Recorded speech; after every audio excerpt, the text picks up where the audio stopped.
अस्सलाम वालेकुम नाज़रीन, हाज़िर आहे हिन वक़्त जी अहम ख़बर। नौदरो जी पुलिस जी क़ामयाब कारवाई, 2 चोर गिरफ्तार, चोरी थियल सामान برآمد, वधीक जांच जारी। तफصيل موجب नौदरो में वधندड़ بدامني बाद सिटी गश्ती टीम इंचार्ज खलील अहमद लग़ारी, غلام قادر ناريجو जी اڳواڻي में पुलिस मबीना तौर مختلف हंधन ते छापो हणी जवाबदारनि हीरो भुट्टो साजन भुट्टो खे गिरफ़्तार करे लाकअप करे छॾियो आहे।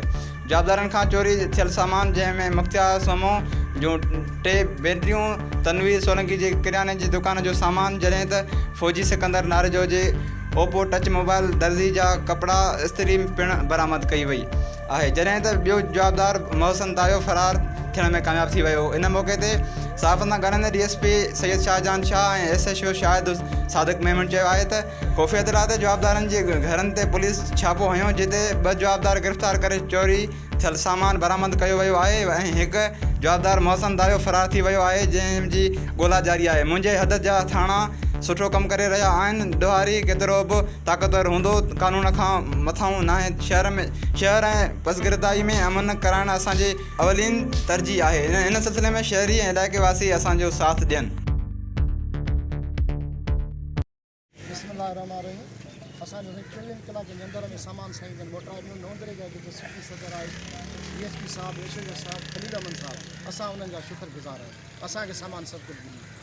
सलाम पेश था कयूं नौदरे पुलिस खे, जंहिं ते जदोजहद कनि था ऐं ॾींहुं राति महिनत कनि था, पंहिंजी निंड फिटाए करे ऐं हिफ़ाज़त कनि था अवाम जी। 3 कलाकनि जे अंदरि मुंहिंजी मोबाइल चोरी थियल आहिनि, वापसि करे मां सलाम पेश कंदो, शुक्रिया अदा कयां थो सिंध पुलिस ऐं ख़ासि नौदरे पुलिस, DSP साहब, SHO साहब ऐं दबंग खलील साहब खे।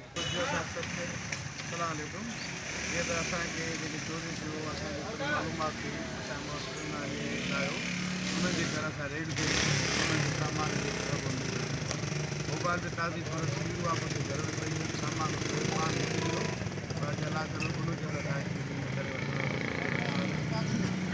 मुंहिंजा 3 थाना जेके आहिनि कमु सुठो करे रहिया आहिनि।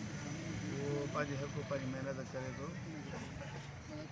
छा चवंदो खलील लग़ारी असां जेकर कोई चोरी थिए थी त असांखे या उन्हनि खे ख़बर पवे त असांखे कमु रिकवरी कराए वठूं, जेको तव्हांजे साम्हूं आहे। कोशिशि जारी लॻी पई आहे, अलाह कंदो उहो बि इंशाअल्लाह ताला करे वठंदासीं।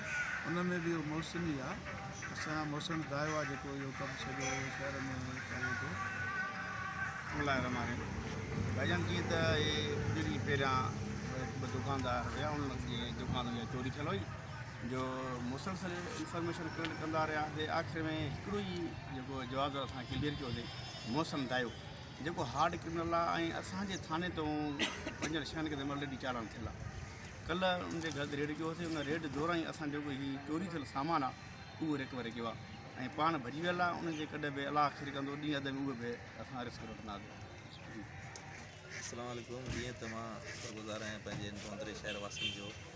असांजे नौदरे शहर वासी जा नौजवान ऐं जेके बि आहिनि असांजा दोस्त, उन्हनि जो असांजा पूरो साथ आहे, पूरो तावन आहे। अलाह जे करम सां ॾींहं में ॿिनि में जेके बि चोरियूं थींदियूं उन्हनि इंशाअल्लाह उहे लिखी न सघंदियूं आहिनि। कहिड़ी बि चाहे TV हुजे, मसलो हुजे, का बाइक हुजे, कहिड़ो बि क्राइम हुजे, उहो उनखे पकिड़े करे मालिकनि जे सही अमानतुनि जे हवाले कंदा आहियूं। ऐं ॾींहुं राति असांजी इहे कोशिशूं इहे महिनतूं जारी रखंदासीं।